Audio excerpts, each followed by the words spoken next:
हरे कृष्णा। ओम नमः शिवाय। कल हमने कथा में चर्चा की थी कि दिति और वासुकी के साथ मनसा कैलाश जाती है।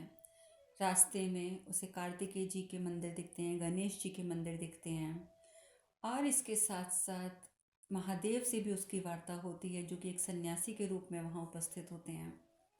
और इस प्रकार से बहुत से विचारों को मन में लिए हुए मनसा कैलाश पहुँचती है और कैलाश से सर्वप्रथम उसका साक्षात्कार माता पार्वती से होता है। और वो किस प्रकार से माता पार्वती से प्रश्न करती है उसके बाद महादेव की उपस्थिति में वो महादेव से किस प्रकार से प्रश्न करती है कि यदि मैं आपकी मानस पुत्री हूँ तो आपने मेरा त्याग क्यों किया, और क्या ये आपके लिए इतना सरल था। महादेव समझाने का प्रयास भी करते हैं कि कई बार हमें वो सब कार्य करने पड़ते हैं जिनसे हमें खुशी प्राप्त नहीं होती, परंतु अपने दायित्व पूर्ण करने हेतु, संसार के कल्याण हेतु हमें सब कुछ करना पड़ता है। परंतु ये भी सत्य है कि अपने अंश को स्वयं से अलग करके कभी भी कोई प्रसन्न नहीं रहता। लेकिन मनसा बहुत उल्टा सीधा बोलती है। माता पार्वती यहाँ तक बोल देती हैं कि तुम यहाँ से चली जाओ, और माता पार्वती के क्रोध की आवाज़ से दिति और वासुकी भी वापस आ जाते हैं। और दिति भी आकर बोलती है कि मनसा तुम इसी समय चलो यहाँ से। क्या तुम इसलिए आई थी कैलाश ताकि तुम देवी पार्वती को क्रोधित कर सको? और मनसा यही कहती है कि एक विचारवान व्यक्ति तब तक सत्य को स्वीकार नहीं कर पाता जब तक उसे स्वयं सत्य का बोध ना हो जाए। ये बात सुनते हैं महादेव, तो महादेव कहते हैं मनसा, मैंने तुमसे पहले भी कहा था कि सत्य को स्वीकार करने के लिए सर्वप्रथम तुम्हें अपने मन के द्वार खोलने होंगे, क्योंकि ज़रूरी नहीं है कि सत्य वही हो जो तुम्हें प्रिय हो। सत्य वो भी हो सकता है जो तुम्हें अप्रिय हो। तो इसीलिए मैंने कहा था कि तुम्हें सर्वप्रथम अपने मन के द्वार खोलने होंगे। तुम तक सत्य पहुंचने की इस प्रक्रिया में महत्वपूर्ण मैं नहीं, तुम हो, तुम स्वयं हो। जब तक तुम अतीत की पीड़ा और भविष्य की चिंताओं और उपेक्षाओं को निकालकर वर्तमान में स्थित नहीं होती, तब तक तुम सत्य तक नहीं पहुंच पाओगी। क्योंकि किसी भी व्यक्ति को यदि सत्य तक पहुंचना है तो उसे अपने अतीत की यानी कि भूतकाल की पीड़ाओं को छोड़कर, भविष्य की चिंताओं और अपेक्षाओं को छोड़कर वर्तमान में स्थित होना पड़ता है कि वर्तमान स्थिति मेरी क्या है, तभी वो सत्य तक पहुंच सकता है। महादेव कहते हैं सत्य कोई खोई हुई वस्तु तो है नहीं है मनसा। खोया अगर कुछ है तो वो सत्य नहीं, तुम हो, क्योंकि तुम खो चुकी हो। स्वयं को तुम्हें ढूंढना होगा, क्योंकि सत्य तो तुम्हें ढूंढ रहा है, परंतु तुम खुद खो जाने की वजह से तुम सत्य को कह रही हो कि तुम सत्य को ढूंढ रही हो, परंतु ये बात असत्य है, क्योंकि तुम तो सत्य को ढूंढ ही नहीं रही। तुम तो सिर्फ अपनी बात को सत्य घोषित करने के प्रयास में लगी हुई हो। स्वयं सत्य तुम्हें खोज रहा है, तुम्हें ढूंढ रहा है। उसे अपने तक पहुंचने दो, उसे दिशा दो मनसा, सत्य को दिशा दो। मनसा कहती है दोष तो मुझ में ही है जी, मैं समझ गई, सारे दोष मुझ में ही हैं, है ना महादेव? जो भी कमी है, जो भी दोष है, जो भी गलतियां, वो सब मेरी हैं, क्योंकि ऊर्जा तो मेरी थी। सत्य को भी मैंने स्वयं से दूर कर रखा है। बड़ी दोषपूर्ण रचना हूँ मैं आपकी, बड़ी ही दोषपूर्ण रचना। देखिए, ये कह के भी वो महादेव के ऊपर ये आक्षेप कर रही है कि मैं आपकी एक अत्यंत दोषपूर्ण रचना हूँ। माता पार्वती की अब सहनशीलता खत्म हो जाती है। माता पार्वती कहती हैं दैत्य माता दिति, मनसा को इसी क्षण यहाँ से ले जाइए, अन्यथा इसके पश्चात जो भी होगा उसके लिए उत्तरदायी हम नहीं होंगे, इसलिए अच्छा होगा कि आप इसे यहीं ले जाइए। देवी दिति कहती हैं देवी पार्वती, मैं इसकी ओर से क्षमा मांगती हूँ, मैं इसे यहाँ से ले जाऊँगी और आगे से इसका पूर्ण दायित्व मैं स्वीकारती हूँ। और ये कहते हुए वो क्रोध से कहती हैं चलो मनसा, अभी चलो यहाँ से। मनसा कहती है मैंने तो सुना था कि कैलाश में जो आता है वो अवश्य कुछ न कुछ पाता है, मैंने तो यही सुना था। हाँ, मैंने भी पाया है मैंने भी कुछ। और मैंने क्या पाया है? मैंने पाया है प्रेरणा। मैंने प्रेरणा पाई है भक्ति और पूजा पाठ के भ्रम से परिपूर्ण इस संसार को परिवर्तित कर देने की प्रेरणा। मैं अब समस्त संसार को बताऊंगी कि ये भक्ति, पूजा पाठ, ये सब भ्रम है, ये सब ढोंग है, ये तो पक्षपात के आधार हैं, हम ये नहीं करेंगे, मैं इसे नष्ट करके रहूँगी। मैं इस संसार से भक्ति को नष्ट करके रहूँगी, मैं किसी को भक्ति नहीं करने दूंगी। और इस प्रकार से वो बोलती है और दिति, दैत्य माता दिति जबरदस्ती उसे खींचते हुए वहाँ से ले जाती है। अब मनसा को देवी दिति ले तो गई, लेकिन माता पार्वती कहती हैं, देखा स्वामी, देखा, इसीलिए हम नहीं चाहते थे कि मनसा कैलाश आए। वो अभी कैलाश के लिए तैयार नहीं है, अभी वो योग्य नहीं है। आपने इसे वो जो दिया और तो और जो दिया को भी आप छोड़िए प्रभु, आपने तो इसे 2 बार जीवन भी प्रदान किया, परंतु उसने क्या किया, यहाँ आई और यहाँ आकर उसने आप ही का विरोध कर दिया, आपका ही विरोध कर दिया। महादेव कहते हैं, पार्वती, क्रोध से मनसा को शांत नहीं किया जा सकता है। मनसा को समझने के लिए हमें उसके समीप जाना होगा, उसे अपने समीप आने देना होगा। हमें मनसा को अपने प्रश्नों के उत्तर प्राप्त करने का अवसर देना होगा, ताकि उसे हर एक प्रश्न का उत्तर प्राप्त हो सके। माता पार्वती कहती हैं कि जब हमने इसके शरीर के पंचभूतों को संतुलित किया था, उसी क्षण यदि हम इसके मन की कटुता का भी विनाश कर देते तो कितना अच्छा होता स्वामी। महादेव कहते हैं, पार्वती, यदि इस प्रकार हम सबकी मानसिकता को परिवर्तित करते रहे तो जीवन यात्रा का महत्व ही क्या रह जाएगा। प्रकृति की ये एक प्रक्रिया है कि प्रत्येक व्यक्ति के अंदर अपनी स्वतंत्रता के अनुसार वो विचारों को उत्पन्न करता है। तो हम प्रकृति की इस प्रक्रिया में हस्तक्षेप नहीं कर सकते पार्वती, कदापि नहीं। जब तक कोई व्यक्ति उचित और अनुचित, पाप और पुण्य के चक्र को स्वयं पार करना नहीं सीखता, तब तक कोई भी व्यक्ति जागृत नहीं हो सकता। तो हम ये कैसे कर सकते हैं? हम किसी के मन की दशा को नहीं बदल सकते, हम किसी के विचारों को परिवर्तित नहीं कर सकते। माता पार्वती कहती हैं, आपने तो उसे दूसरा अवसर प्रदान किया था ना स्वामी, क्या हुआ? उसने आपके साथ ही इतना दुर्व्यवहार किया। नहीं स्वामी, नहीं, हमें उसे रोकना होगा, अन्यथा उसका क्रोध संसार के लिए हित में नहीं होगा, बहुत हानिकारक होगा स्वामी, बहुत हानिकारक होगा। महादेव कहते हैं, उसे रोकने के पश्चात भी उसके मन में जो अवचेतन ऊर्जाएं हैं वो तो सदैव प्रत्यक्ष होती रहेंगी, क्योंकि वो तो उसके हृदय में अंदर तक पहुंच चुकी हैं। और उसे स्वयं अपने विचारों के प्रति जागृत होना होगा, तभी उसका भला हो पाएगा। अन्यथा यदि हम जबरदस्ती कुछ करने का प्रयास करेंगे तो उसका कुछ भला नहीं होगा, कुछ भी भला नहीं होगा, बल्कि क्या होगा कि उसके अंदर जो नकारात्मक ऊर्जाएं हैं और जो कटु विचार बैठे हुए हैं वो उसे और दुखी करेंगे। तभी तो उन विचारों का परित्याग वो कर पाएगी जब वो स्वयं जागृत होगी। हमें उसका मार्गदर्शन करना होगा, हम मार्गदर्शन करेंगे ताकि वो अपने विचारों से स्वयं मुक्त हो सके। माता पार्वती बोलती हैं, और यदि वो फिर भी ना समझी तो, यदि हमने उसे मार्गदर्शन दिया और उस मार्गदर्शन के बाद भी वो ना समझी तो, महादेव कहते हैं, तो फिर परिणाम के लिए उसे स्वयं उत्तरदायी होना होगा। फिर तो जो भी परिणाम होगा उसके उत्तरदायी वो स्वयं होगी, फिर मैं कुछ नहीं कर सकता। माता पार्वती कहती हैं, परंतु यदि सृष्टि को हानि पहुंची तो उत्तरदायी हम भी तो होंगे ना। यदि सृष्टि को हानि पहुंचती है मनसा के द्वारा तो तब भी उत्तरदायी हम होंगे, क्योंकि हमने उसे क्षमा किया है, क्योंकि हम ये सब जानते हुए भी कि वो क्या कर रही है, उसके विचार कैसे हैं, और हम उसे अवसर देते जा रहे हैं। तो यानी कि सृष्टि को हानि पहुंचाने का कार्य कर रहे हैं स्वामी, तो ये उत्तरदायित्व तो हमारा भी हुआ ना। और स्वामी, इसीलिए मैं कह रही हूँ कि इससे दूसरा अवसर प्रदान करने की आपने जो प्रयास किया है, मैं उसके हित में नहीं हूँ, मैं उससे कदापि सहमत नहीं हूँ। स्वामी, हम आपसे सहमत नहीं हैं। आज हम आपसे साफ स्पष्ट शब्दों में ये कहते हैं कि हम आपसे सहमत नहीं हैं। क्या ये जानते हुए भी कि आप मनसा को दूसरा अवसर प्रदान करेंगे? अब माता पार्वती का ये प्रश्न बड़ा अजीब सा प्रश्न था कि वो कह रही हैं कि हम आपसे सहमत नहीं हैं, और क्या ये जानते हुए भी आप दूसरा अवसर प्रदान करेंगे?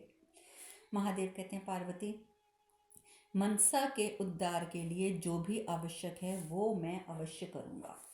माता पार्वती कहती हैं, ठीक है, उचित है स्वामी, अर्थात हमें ही ये भ्रम था कि मैं और आप प्रत्येक निर्णय एक साथ लेते हैं, हम लोग प्रत्येक निर्णय में एक होते हैं।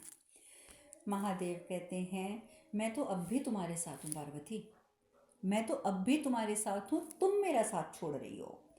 माता पार्वती कहती हैं, स्वामी हम आपसे एक निर्णय ही तो बदलने के लिए कह रहे हैं। हम आपसे सिर्फ इतनी ही तो प्रार्थना कर रहे हैं कि आप उसे दूसरा अवसर प्रदान ना करें। वो इसके लिए तैयार नहीं है, उसका जो निर्णय होगा, उसका जो चयन होगा वो उचित नहीं होगा। तो हम तो सिर्फ आपको एक निर्णय बदलने के लिए कह रहे हैं। परंतु महादेव कहते हैं, पार्वती मेरे और तुम्हारे संबंध में ऐसी पूर्व अपेक्षाएं कब से अनिवार्य हो गई हैं, कब से अनिवार्य हो गई हैं ये सब बातें। परंतु इस समय माता पार्वती कुछ समझना नहीं चाहती। माता पार्वती कहती हैं, हमें ज्ञात नहीं था स्वामी कि हमारी इच्छा को आप पूर्व अपेक्षा कहेंगे। हमें इस बात का बिल्कुल भी ज्ञान नहीं था, और हम जो चाह रहे हैं वो निराधार भी तो नहीं है ना। सबसे बड़ी बात है कि हमारी इच्छा निराधार नहीं है। क्या हमारे दर्द, हमारी इच्छा, हमारी पीड़ा, हमारी चिंता, इसका आपके लिए कोई महत्व नहीं है? कोई महत्व नहीं है। आज आपने हमें निराश कर दिया स्वामी, निराश कर दिया। महादेव कहते हैं, पार्वती सुनो, तुम तो, लेकिन माता पार्वती कुछ नहीं सुनती हैं और रोते रोते वहाँ से प्रस्थान कर जाती हैं। आज माता पार्वती को ऐसा प्रतीत होता है कि महादेव एक छोटा सा निर्णय उनका नहीं मान पा रहे कि मनसा को एक अवसर और प्रदान ना किया जाए। अकेले कंदरा में चली जाती हैं। मनसा की बातें याद आती रहती हैं कि मनसा ने किस प्रकार से अपमानित किया माता पार्वती को भी, महादेव को भी। तभी गणेश जी आ जाते हैं। गणेश जी कहते हैं, माँ आप यहाँ और पिताजी वहाँ, आप पिताजी से रुष्ट हैं या पिताजी आपसे रुष्ट हैं? माता पार्वती कहती हैं, नहीं पुत्र, हम उनसे रुष्ट नहीं हैं। हम तुम्हारे पिताजी से रुष्ट नहीं हैं, लेकिन निराश अवश्य हैं। लेकिन वो भी निराश हम किससे हैं? अपने आप से, अपने आप से हैं।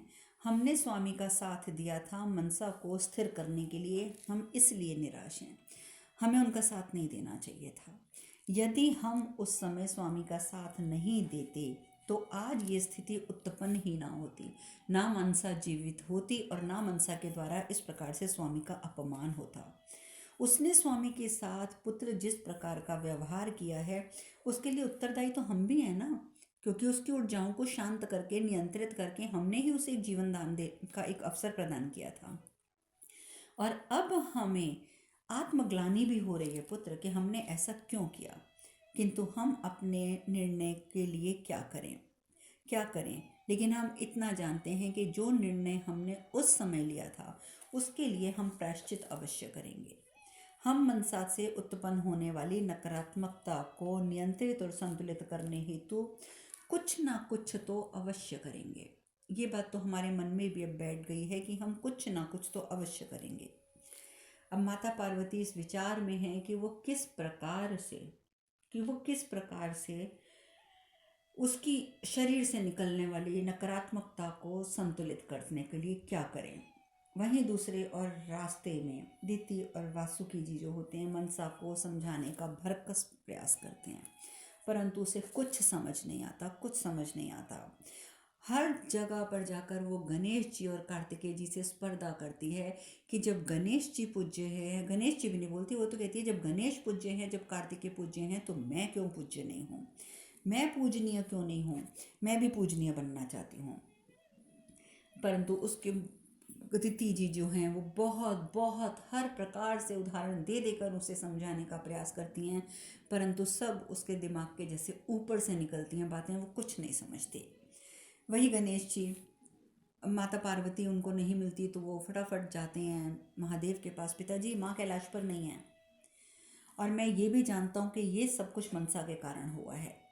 मनसा ने अपने इस प्रकार के व्यवहार से, आपके साथ उसने जो कुछ किया उस व्यवहार की वजह से माँ बहुत दुखी थी, बहुत दुखी थी, और आज माँ कैलाश को छोड़कर चली गई हैं, वो कैलाश पर नहीं है। तो पिताजी आप जाइए और माता को कैलाश लेकर आइए। मनसा के कारण हमारी माता कैलाश से गई हैं। नहीं नहीं पिताजी, ये स्वीकार्य नहीं है, आप जाइए और माँ को लेके आइए। महादेव कहते हैं कि देखो गणेश, पार्वती और मनसा का साक्षात्कार बहुत महत्वपूर्ण था, बहुत महत्वपूर्ण था, और ये समय आने पर ही प्रत्यक्ष होगा। यदि आदि शक्ति है पार्वती तो रुष्ट होकर कहीं भी जाए, कुछ भी करे, उसका अंत परिणाम जो होगा वो समस्त लोगों के हित में ही होगा। इसलिए तुम्हें चिंतित होने की आवश्यकता नहीं है। तुम्हें सदैव स्मरण रखना चाहिए कि तुम्हारी माता कोई साधारण स्त्री नहीं, आदि शक्ति हैं। वो जो भी करेंगी उससे संसार का हित ही होगा। इसलिए तुम इस बात को मत सोचो। तुम्हारी माता शीघ्र वापस आएगी और वो भी संसार का किसी ना किसी प्रकार से हित करके से हित करके। वहीं दूसरी ओर अब समय बीतता है और मनसा लोगों को, नगरवासियों को, ग्रामवासियों को महादेव और देवी देवताओं के खिलाफ भड़काने लग जाती है। उसमें शक्ति तो थी क्योंकि आखिर वो महादेव का अंश है। यहाँ तक कि कोई दैत्य भी किसी के ऊपर अत्याचार करते थे तो वो एकदम वहाँ सामने पहुँच जाती थी और वो लोग पुकार रहे होते थे, प्रभु हमें बचाइए, महादेव हमें बचाइए, या किसी भी देवता को पुकारते हैं तो उससे पहले मनसा वहाँ पहुँच के तुम उन्हें क्यों पुकार रहे हो, कोई नहीं आएगा तुम्हें बचाने के लिए, और खुद हमेशा उनका साथ देकर उन्हें बचाती थी। और इस प्रकार से मनसा ने चारों तरफ ये फैलाना शुरू कर दिया कि मनसा सामर्थ्यवान है और उसी प्रकार प्रत्येक नगरवासी भी सामर्थ्यवान है। किसी को किसी भी प्रकार के देवी देवता की आवश्यकता नहीं है, किसी भी प्रकार के भगवान की आवश्यकता नहीं है। वहीं दूसरी ओर एक स्त्री काफ़ी समय से एक जाप में लीन है, ओम नमः शिवाय, ओम नमः शिवाय, ओम नमः शिवाय, और उसका जाप पूर्ण होने पर महादेव वहाँ उपस्थित होते हैं। महादेव आते हैं, महादेव दर्शन देते हैं तो वो भीलनी जैसी स्त्री होती है, बहुत प्रसन्न हो जाती है। अरे महादेव, आपने मुझे दर्शन दिए, मैं तो धन्य हो गई, धन्य हो गई। इतने इतने महान भक्तों को छोड़कर आप यहाँ आए प्रभु। तो महादेव कहते हैं कि मेरे महान भक्तों में तुम्हारा तो एक विशेष स्थान है भीलनी, तो मैं तो तुम्हारी तपस्या से अत्यंत प्रसन्न हूँ, इसलिए तुम जो वरदान चाहो मांग लो, जो भी वरदान चाहो मांगो। तो भीलनी कहती है कि यदि मैंने मांग लिया और आपने ना दिया तो?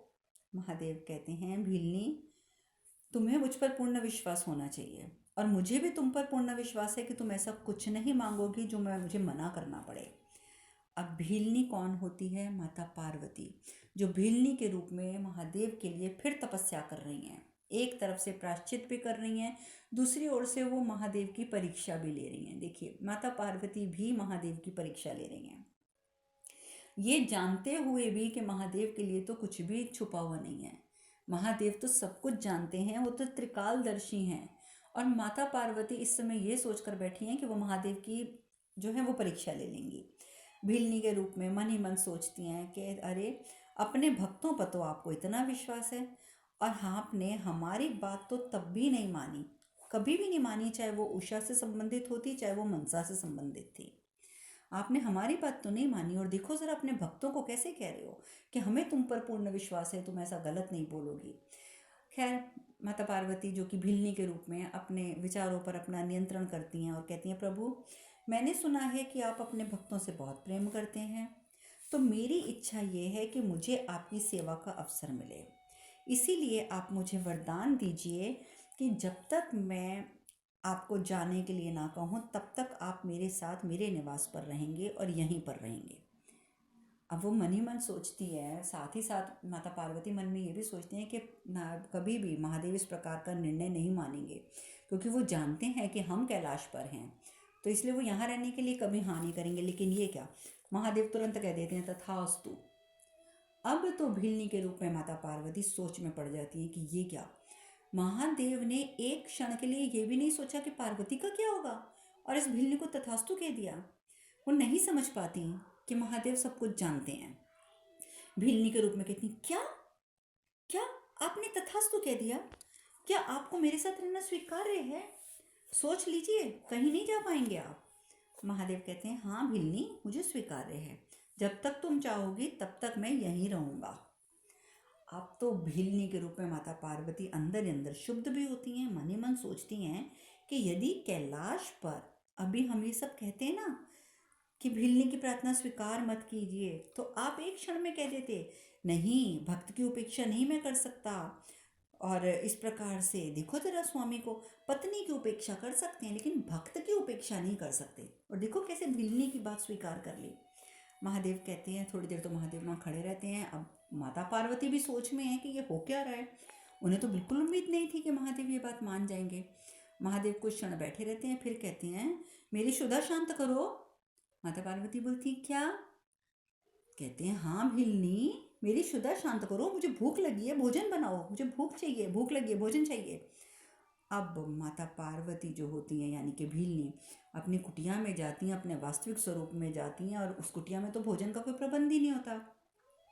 तुरंत खैर माता पार्वती कैलाश पहुंचती हैं। वहाँ पर पहुंच गए और महादेव के लिए खीर बनाना आरंभ करती हैं, क्योंकि कैलाश में ही उनके पास तो सारी व्यवस्था है ना कि वो किस प्रकार का भोजन बनाती हैं अपने अक्षय पात्र से। तब तक नारद मुनि कुटिया के बाहर आ जाते हैं। नारायण नारायण। कहते हैं प्रभु, आपकी और माता की ये लीला को मैं प्रणाम करता हूँ, किंतु प्रभु इसका परिणाम क्या होगा? इस लीला का परिणाम क्या होगा? तभी वहाँ ब्रह्मदेव भी उपस्थित हो जाते हैं। ब्रह्मदेव कहते हैं नारद, महादेव और आदि शक्ति की इस लीला से भ्रमित ना हो।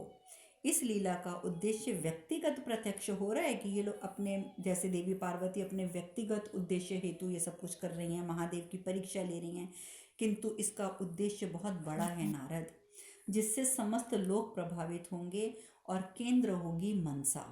और नारद, तुम्हें भी इस महादेव की लीला तो तुम्हें ज्ञात हो ही गई है, किंतु अब तुम्हारे ऊपर भी एक बहुत महत्वपूर्ण जिम्मेदारी संभालने का समय आ गया है। अब तुम्हें भी एक बहुत महत्वपूर्ण कार्य करना है।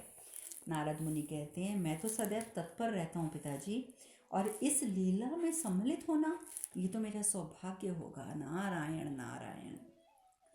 वहीं दूसरी ओर माता पार्वती कैलाश पे खीर बनाती हैं, और खीर बनाती हैं तो तभी वहाँ पे माता लक्ष्मी उपस्थित हो जाती हैं। कहती हैं देवी, महादेव के लिए खीर बनाने हेतु आपको भिलनी का भेष धारण करने की क्या आवश्यकता पड़ गई?